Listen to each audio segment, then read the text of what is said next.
Hey everybody, it's Matt, Wrestling with Whiskey, ready to go another round. And we're here in front of a fireplace because everyone knows fireplaces are classy as hell. It's kind of like a fireside chat in the vein of FDR. And also in the vein of FDR, we're kind of going back to the early part of the 1900s. I know he was in the 30s and into the 40s and things like that, but you know where I'm going. Don't judge me. So, we're going to talk about Old Forester's Whiskey Row series, the final chapter, which is their new boy, 1910. The last edition was 1920, which was a great bourbon and was very popular in the bourbon community, still is. High proof, high quality, and very consistently available, which makes it very popular. This one is a new one. Old Forester 1910 Old Fine Whiskey, supposedly based off an old story when there was a fire at Brown Foreman, and they had all the juice that was out, basically had to be put into barrels again while they fixed the distillery, and what came out was this double oaked different kind of whiskey. It was the first ever double barreled experiment according to company lore. But regardless of stories and marketing and all that, the process this goes through is it's Old Forester bourbon, same mash bill, all their stuff uses, and after the time spent in the new charred oak barrel, is now put in a second barrel, and is the first time they're kind of doing a finishing process. It's a little bit different than the double oaked from Woodford Reserve. There's a cat here to quality control this episode. Because apparently double oaked is more of just a secondary charred oak barrel. It's just a different one, so it's a little bit more vanilla, a little bit sweeter, and all this stuff. This is apparently put into a second barrel and charred to death. The barrel is exposed to the flame normally for 18, 20 seconds, something like that. This second barrel was almost a minute. So the idea being there's going to be a smoky, charry flavor in here, and it's kind of like a finishing process, like some do sherry or cognac or whatever. And that's the process here. And it's the last entry into the Whiskey Row series. So without further ado, let's get into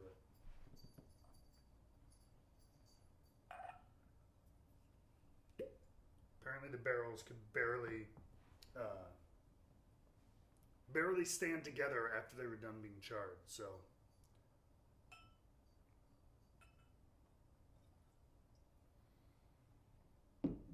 cheers.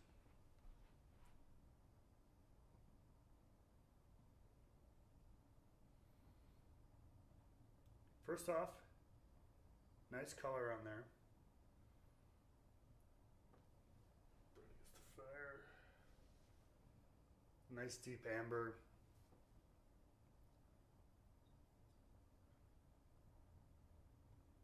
It's actually got pretty good legs. They're pretty substantial. Ooh. And immediately upon smelling, you get that char. It smells like burnt wood, and ash a little bit like smoke, but not in the Scotch, not in a peaty sense, but just fire and wood, like your backyard fire. Leather. There's still a strong vanilla in there. It's still imparted a lot of that on there. Yeah, the vanilla and caramels are there, but there's just a real strong char. I've had this open. I cracked it a little bit yesterday just to get a taste and just kind of give it some air. So this isn't quite fresh, but it's good. It's got just a little bit of oxygen in it. It was a little harsher yesterday, so I'm actually pleasantly surprised.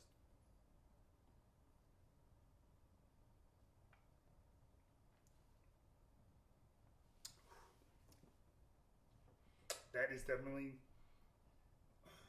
different for Old Forester.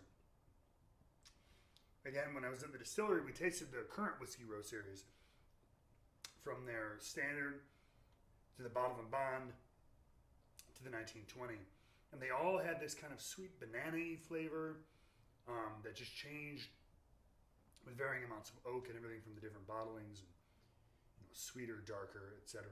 But this is very different from the whole series. It's got those vanilla notes.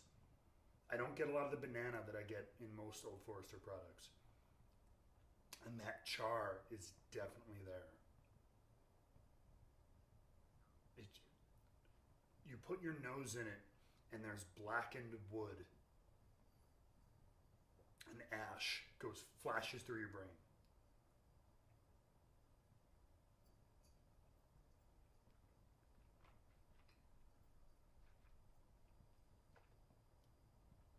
It's like chewing on charcoal. And that's not necessarily bad.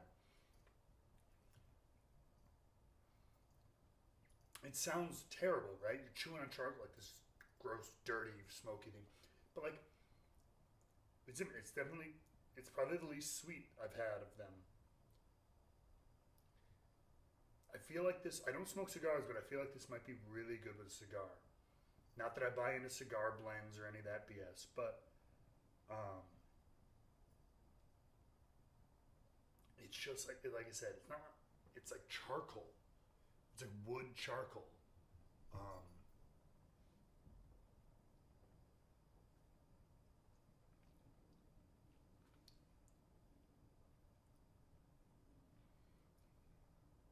Slight sweetness, peppery, leather,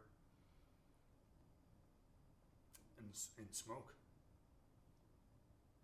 This is a very, very unique bourbon and a very unique entry into the Whiskey Row series. I don't know if it's my favorite. It's very.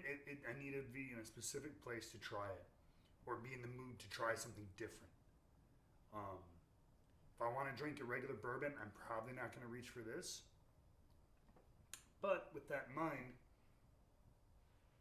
I figured I'd do a quick side-by-side with our bad boy, 1920. How does it stand up?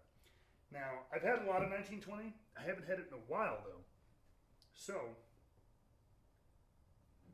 I'm going to pour a glass here because I'm kind of fresh off the 1910.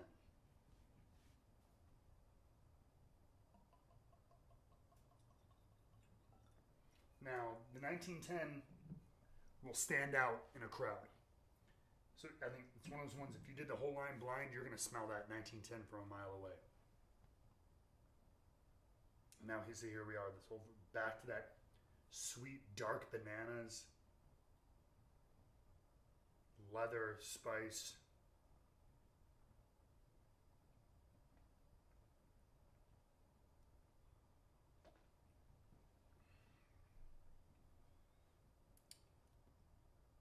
That is really good. I'm literally going to do it. It's not fair to drink these direct in extra, but just like.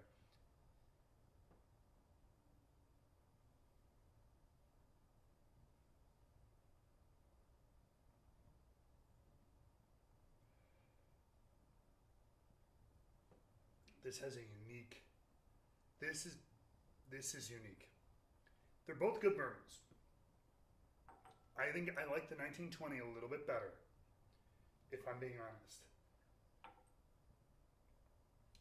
It's a more standard bourbon profile, but if I want to reach for something unique, something maybe out at the campfire, out in the backyard at the fire pit, with the cigar, s'mores, something like this, this might complement something like that really well. I don't believe whiskey pairs with anything very well, but that could do something very interesting with like a marshmallow. I'm getting this like light candy now that I'm smelling it again. I'm not going to go on and on.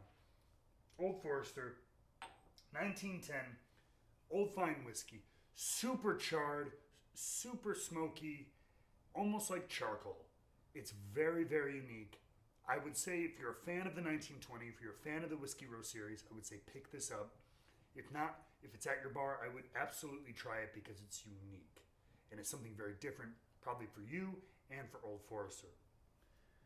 So ladies and gentlemen, thank you as always for watching. Cheers to the char. Like and subscribe and comment below. Please share this with your friends. I'm having so much fun doing this. I'm going to be making more. I did some journeying through Louisville, Kentucky. Thank you to Fred Minnick and everybody who helped me out there. I will be back. You can believe that. And until next time, keep it neat, or however you like to drink it, because who cares, right? And always be wrestling with whiskey. Talk to you guys soon.